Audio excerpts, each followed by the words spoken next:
Día 20. Restaura el compañerismo.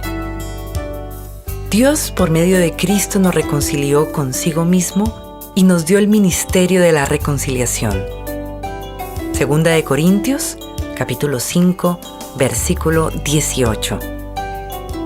Siempre es valioso restaurar relaciones.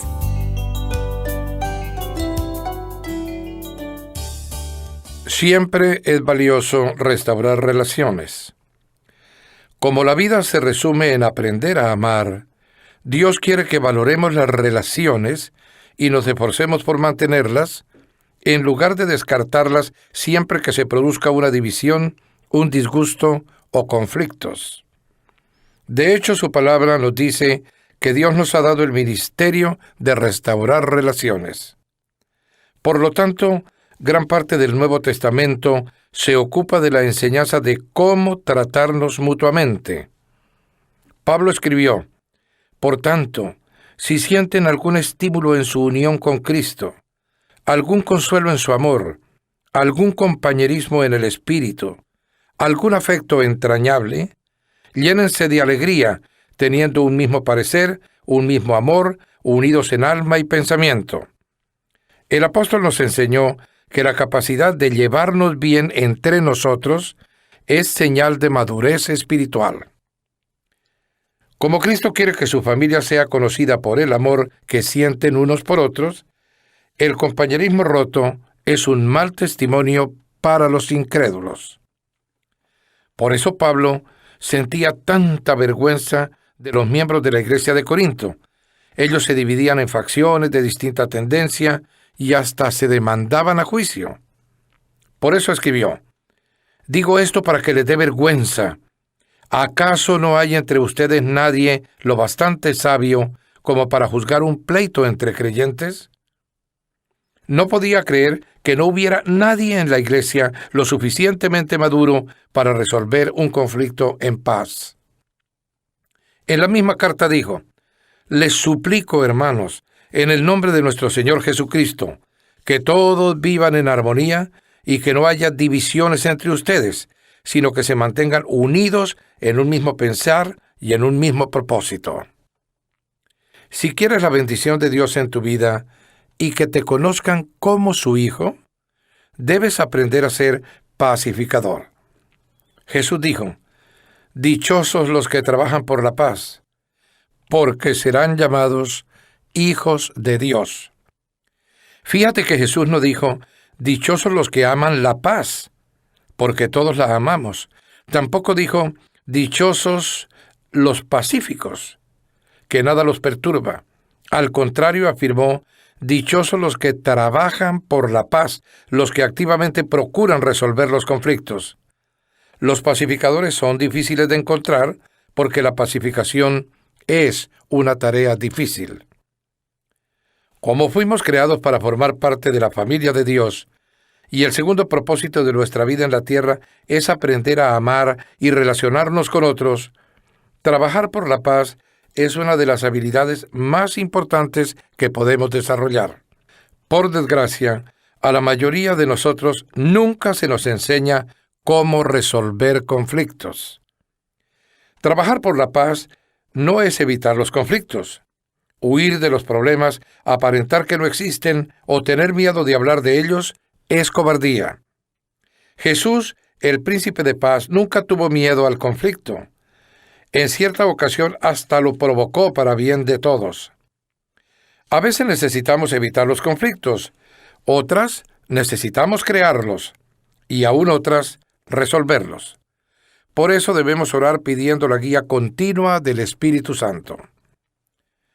Trabajar por la paz no es apaciguar, siempre cediendo, dejándonos pisar, permitiendo que los demás nos pasen por encima.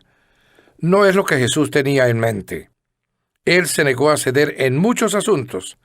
Se mantuvo firme en su posición frente a la oposición del mal. ¿Cómo restaurar una relación?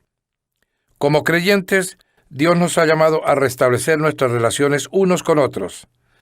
Hay 7 pasos bíblicos para restaurar el compañerismo. Primero, habla con Dios antes que con la persona. Conversa con Dios acerca del problema. Si oras sobre el conflicto antes de ir con el chisme a un amigo, descubrirás que tú o la otra persona cambian de parecer sin ayuda de nadie. Nuestras relaciones serán mejores si oramos más por ellas. Como lo hizo David con sus salmos, usa la oración para ventilar hacia arriba. Cuéntale a Dios tus frustraciones. Clama a Dios. Él nunca se sorprende ni se disgusta por nuestro enojo, dolor, inseguridad o cualquier otra emoción. Cuéntale exactamente cómo te sientes. Muchos conflictos se originan en necesidades insatisfechas. Algunas de ellas solo pueden ser satisfechas por Dios. Cuando esperamos que una persona, ya sea un amigo, un cónyuge, un jefe o un pariente, satisfaga una necesidad que solo Dios puede suplir, nos exponemos a la decepción y la amargura. Nadie puede satisfacer todas nuestras necesidades. Solo Dios puede hacerlo. Como bien señaló el apóstol Santiago, muchos de nuestros conflictos obedecen a la falta de oración. ¿De dónde surgen las guerras y los conflictos entre ustedes? Desean algo y no lo consiguen. No tienen porque no piden. En vez de depender de Dios, dependemos de los demás para ser felices y luego nos enojamos cuando nos fallan. Dios nos invita a acudir a Él primero. Segundo, toma la iniciativa siempre. No importa quién haya sido el ofendido o quién ofendió a quién. Dios espera que tú des el primer paso. No esperes por la otra persona. Preséntate ante ella. Restaurar el compañerismo cuando se rompe es tan importante que Jesús le asignó prioridad por encima de la adoración colectiva. Dijo, si entras en tu lugar de adoración y al presentar tu ofrenda recuerdas de pronto que tu hermano tiene algo contra ti, deja tu ofrenda, ve directamente a donde se encuentra tu amigo y hagan las paces. Entonces y solo entonces vuelve y relaciónate con Dios. Cuando el compañerismo sea tirante o se rompa, planifica inmediatamente una conferencia de paz. No la postergues. No pongas excusas o prometas, ya me encargaré de este asunto algún día. Fija una fecha para tener una reunión personal tan pronto como sea posible. La demora solo sirve para aumentar el resentimiento y complicar las cosas. En casos de conflicto, el tiempo no cura las heridas, las inflama. Actuar prontamente, además, reduce el daño espiritual que puedes sufrir. La Biblia dice que nuestros pecados, incluyendo los conflictos no resueltos, impiden nuestra comunión con Dios y que nuestras oraciones sean contestadas, además de hacernos sentir muy desgraciados. Los amigos de Job le recordaron que preocuparse hasta la muerte con el resentimiento sería una necedad, una insensatez, y que solo consigues lastimarte con tu enojo. El éxito de una conferencia de paz muchas veces depende de escoger el momento y el lugar correcto para reunirse. No se reúnan cuando dos estén cansados ni cuando puedan ser interrumpidos. El mejor momento es cuando los dos se encuentren en un buen estado de ánimo. Tercero, sé comprensivo. Usa tus oídos más que tu boca. Antes de intentar resolver un desacuerdo, escucha atentamente los sentimientos de la otra persona. Pablo aconsejó, cada uno debe velar no solo por sus propios intereses, sino también por los intereses de los demás. El término velar es el vocablo griego skopos, de donde provienen nuestras palabras telescopio y microscopio. Significa ver de cerca. Enfócate en los sentimientos, no en los hechos. Comienza con la compasión, no con las soluciones. Al principio, no discutas con las personas acerca de sus sentimientos. Solo escucha. Permite que se desahoguen emocionalmente sin ponerte tú a la defensiva. Asienta con tu cabeza para demostrarle que la entiendes, aunque no estés de acuerdo. Los sentimientos no siempre son infalibles o lógicos. Por el contrario, el resentimiento hace que pensemos o que hagamos tonterías. David admitió su equivocación. Cuando mis pensamientos estaban llenos de amargura y mis sentimientos estaban heridos, Fui tan estúpido como un animal. Todos podemos actuar bestialmente cuando nos sentimos lastimados. Por el contrario, la Biblia dice, el buen juicio hace al hombre paciente. Su gloria es pasar por alto la ofensa. La sabiduría produce paciencia y se adquiere escuchando otras perspectivas. Cuando escuchamos, le decimos a la persona, valoro tu opinión, me interesa nuestra relación y me importas tú. Es cierto, me importa saber lo que sabe un amigo porque me importa mi amigo. Para restaurar el compañerismo debemos agradar al prójimo para su bien con el fin de edificarlo. Aguantar con paciencia el enojo de los demás es un sacrificio, sobre todo si no tiene fundamento. Pero recuerda, eso fue lo que Jesús hizo por ti. Soportó el enojo malicioso e infundado para salvarte, porque ni siquiera Cristo se agradó a sí mismo, sino que, como está escrito, sobre mí han recaído los insultos de tus detractores. 4. Si realmente te interesa restaurar una relación, debes comenzar admitiendo tus propios errores o pecados. Jesús dijo que debes sacar primero la viga de tu propio ojo, y entonces verás con claridad para sacar la astilla del ojo de tu hermano. Como todos tenemos un punto ciego, puede ser necesario pedirle ayuda a un tercero para que te ayude a evaluar tus propias acciones antes de reunirte con la persona con quien tienes un conflicto. Pídele a Dios que te muestre tu parte de culpa en el problema. Pregúntale, ¿soy yo el problema? ¿Soy poco realista, insensible o demasiado sensible? La Biblia dice que si decimos que estamos libres de pecado, lo único que conseguimos es engañarnos. La confesión es una herramienta muy poderosa para la reconciliación. A veces la manera en que tratamos un conflicto produce un daño mayor que el problema original.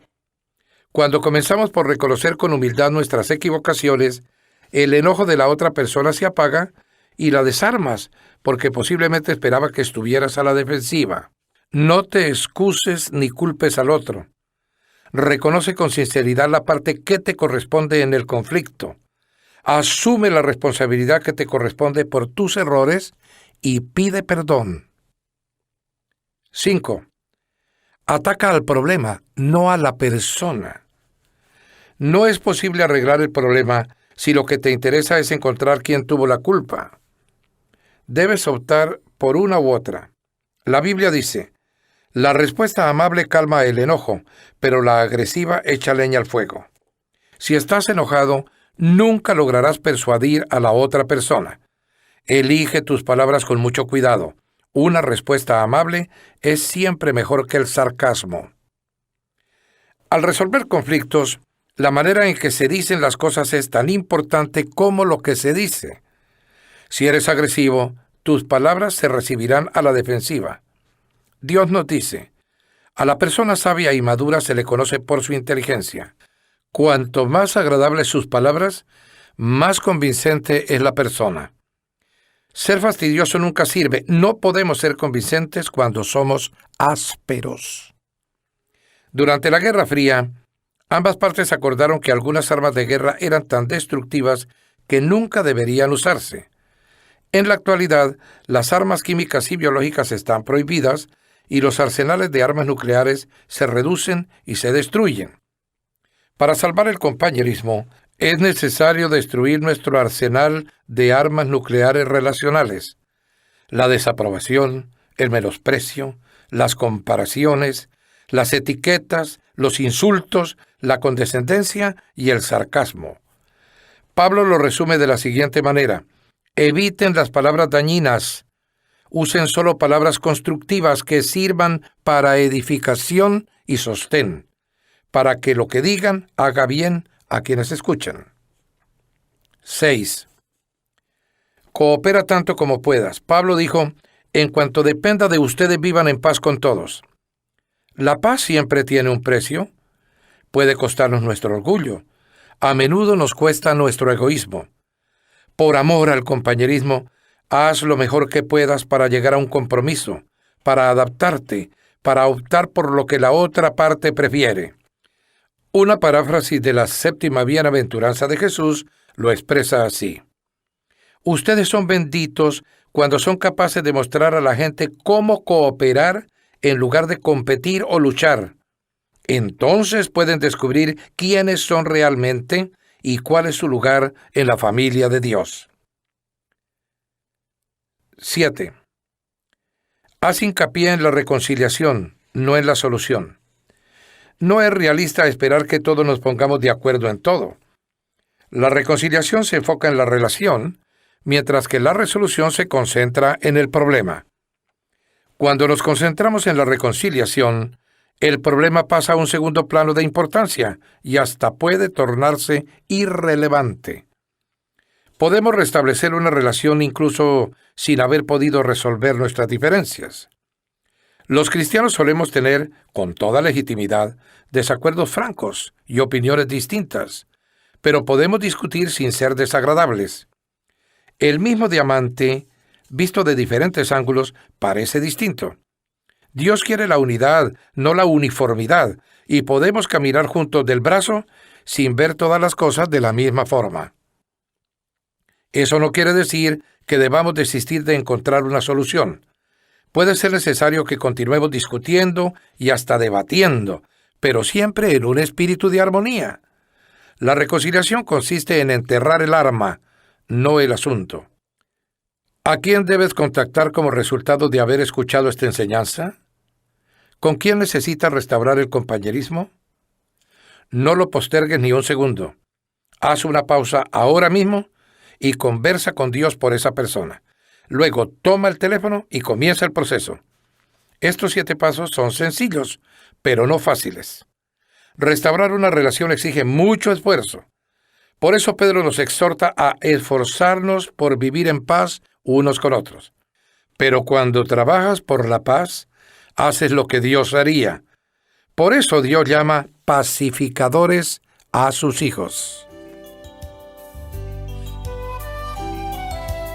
Pensando en mi propósito, día 20.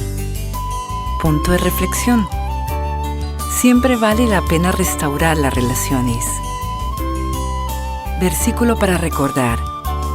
Si es posible, y en cuanto dependa de ustedes, vivan en paz con todos. Romanos, capítulo 12, versículo 18. Pregunta para considerar. ¿Qué debo hacer hoy para restaurar una relación rota?